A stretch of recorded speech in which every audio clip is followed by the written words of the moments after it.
business here, if you're doing job here, you must be known Assamese language first. ये वस्तु भी आप क्या लेंगे सब लोग? तो भी आप कौन लेंगे सब लोग? कौन लेंगे वो भी चाहिए सब लोग? आप लोगों को ये लोग हमें अपनी मीटिंग में कुछ तो भी सही बॉम्बे आप लोग अभी जाके हम लोग पाइस ये की बात की कौन कोई कोई सिले या एक को सिले आप लोगों को ये काइजो में हम लोग पूरे सिले ये कौन अपने इस पोस्ट में हमारे कोई से যে বিভাগৰ থকা অসম সম্পদৰ কোনো বিভাগৰ কোনো ধৰণৰ গুৰুত্বপূৰ্ণ সামগ্ৰী ইয়াৰ পৰা স্থানান্তৰিত কৰা নহয়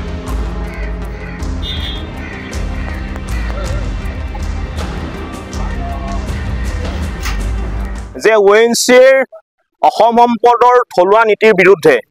জাতীয় সংগ্ৰামী আইন অসম সদৌ অসম ছাত্ৰ সন্থাৰ লগতে অসমৰ কেইবাটাও জাতীয় জনগোষ্ঠীয় দল সংগঠন আমি প্ৰতিবাদ কৰি আহিছোঁ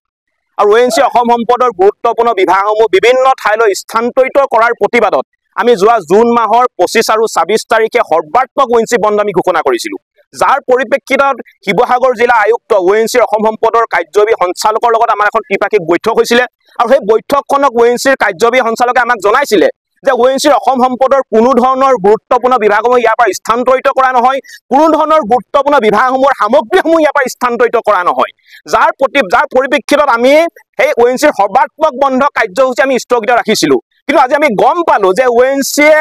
আমাক বিশ্বাসঘাতক কৰিছে অসমীয়া মানুহক প্ৰতাৰণা কৰিছে অসমীয়া মানুহক বিশ্বাসঘাতক কৰি তেওঁলোকে মনে মনে শিৱসাগৰত থকা ওএনচিৰ গুৰুত্বপূৰ্ণ বিভাগসমূহৰ গুৰুত্বপূৰ্ণ সামগ্ৰীসমূহ তেওঁলোকে ইয়াৰ পৰা চুৰৰ দৰে লৈ যাব বিচাৰিছে আৰু সেই কথা আমি গম পাই জাতীয় সংগ্ৰামী আইন অসম সদৌ অসম ছাত্ৰ সন্থাৰ আমি কৰ্মীসকল আহি তেওঁলোকে ইয়াৰ পৰা যি সামগ্ৰী নিব লৈছিলে আমি সম্পূৰ্ণভাৱে বন্ধ কৰি দিছো আৰু আমি আপোনালোকৰ সংবাদ মাধ্যমৰ জৰিয়তে আমি এটা কথা স্পষ্ট কৰি দিব বিচাৰিছো যে বাৰে বাৰে আমাৰ খিলঞ্জীয়া মানুহসকলক যে তেওঁলোকে প্ৰতাৰণা কৰিছে বাৰে বাৰে আমাৰ খিলঞ্জীয়া মানুহসকলক যে বিশ্বাসঘাতক কৰিছে ইয়াৰ পৰিণাম তেওঁলোকে ভুগিব লাগিব আমি শিৱসাগৰত থকা অসমত থকা কেইবাটাও জাতীয় জনগোষ্ঠীয় দল সংগঠন ঐক্যবদ্ধ হৈ ওএনচিৰে আমাক পুনৰবাৰ যে প্ৰতাৰণা কৰিলে আমি এখন বৈঠক দি অনাগত দিনত ওএনচিৰ খনন আৰু উৎপাদন সম্পূৰ্ণৰূপে বন্ধ কৰি দিম বুলি আপোনালোকৰ সংবাদ মাধ্যমৰ আগত আমি মন্তব্য প্ৰকাশ কৰিলো ওএনজিচিয়ে অসম সম্পদে আমাক শিৱসাগৰ ৰাইজক প্ৰবঞ্চনাৰ প্ৰতাৰণা কৰিছে য'ত প্ৰবঞ্চনাৰ প্ৰতাৰণাৰ চিনস্বৰূপে তেওঁলোকে ইতিমধ্যে শিৱসাগৰৰ পৰা সম্পূৰ্ণ অফিচসমূহ স্থানান্তৰ কৰিছে আমি সদৌ অসম ছাত্ৰ সন্থাকে কৰি আমি জনগোষ্ঠীয় সংগঠনসমূহে ইতিমধ্যে ডিচি মহোদয় বা তেওঁলোকৰ ইডি মহোদয়ৰ লগত আমি ত্ৰিপাক্ষিক আলোচনা কৰিছিলোঁ ডিচি কোৰ্টত আমি তেখেতসকলে কৈছিল যে অসম সম্পদৰ যিখিনি সামগ্ৰী বা অসমৰ যিটো অফিচসমূহ কেতিয়াও স্থানান্তৰিত কৰা নহয় অসম সম্পদৰ অফিচ ইয়াতে থাকিব লেবৰেটৰী ইয়াতে থাকিব খনন কাৰ্য ইয়াতে থাকিব ইয়াতে যেতিয়া খনন কাৰ্য ইয়াত তেল উৎপাদন হয় অফিচসমূহ ইয়াতে থাকিব লাগে কিন্তু আমি দেখিবলৈ পাওঁ